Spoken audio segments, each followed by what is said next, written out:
Vermillion Cliffs National Monument is on the south side of Page and north of the Grand Canyon. It is a place where you can actually go down to the water of the Colorado River. In fact, if you go down to Harper's Ferry, that's the place where raft trips through the Grand Canyon begin on the north side of the canyon. Here's the river.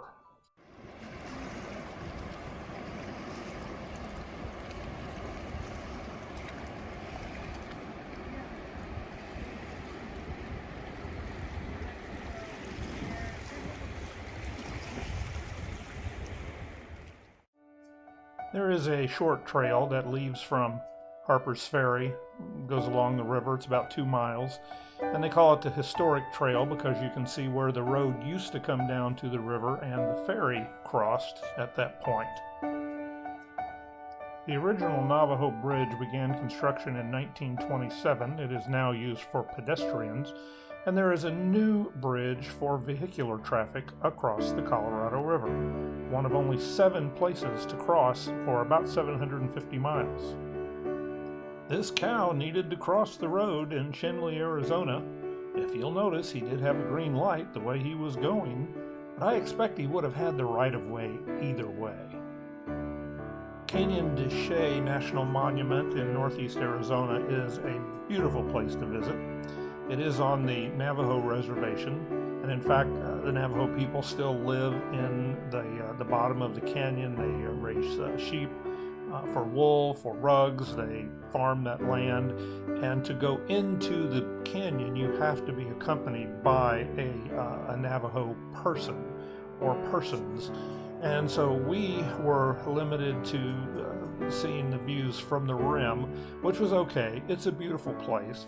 This is Spider Rock, and you may remember seeing it in some television commercials. They have been known to fly a car in and sit it on top of Spider Rock for commercials.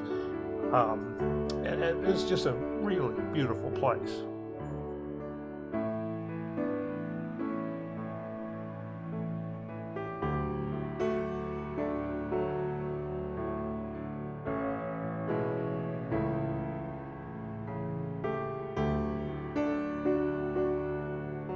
These ruins predate the Navajo people. In fact, they are thought to have been built by the Pueblo people since they were cliff dwellers.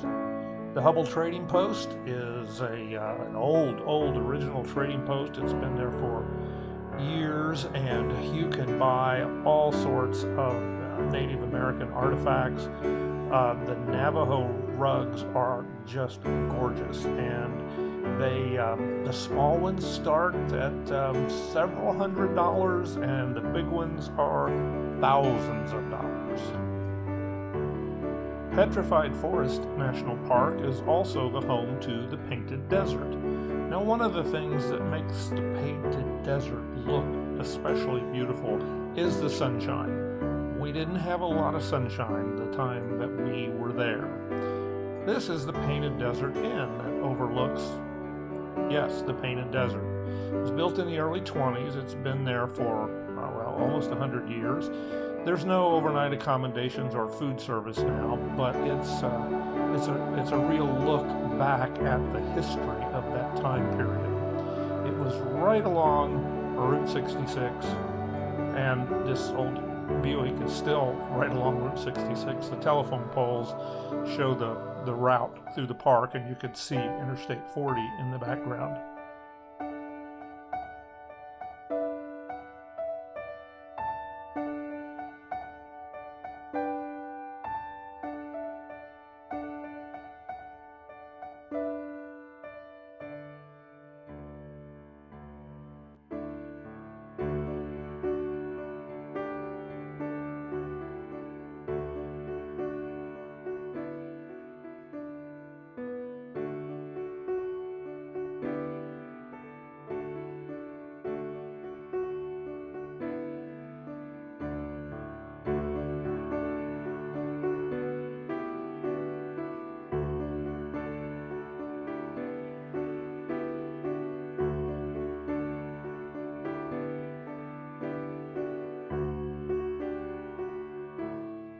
can't visit Petrified Forest National Park without looking at the petrified logs. Now, a lot of people think those logs have been cut, but they have not. That's just the way they break apart when they fall.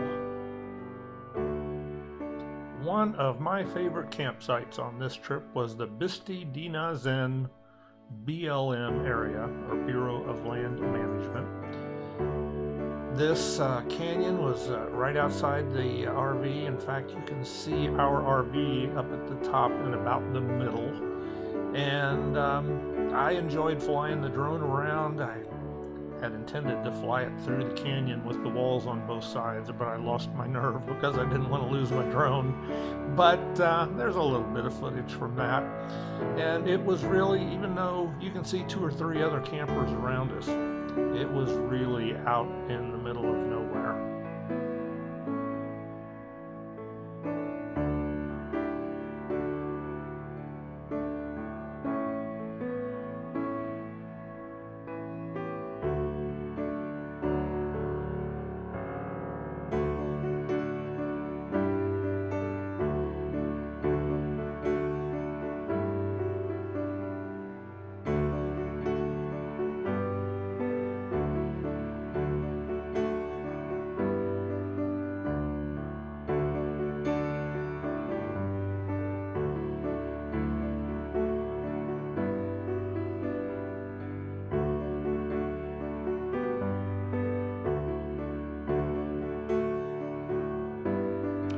Ashislipa is a Navajo word that has been assimilated into English.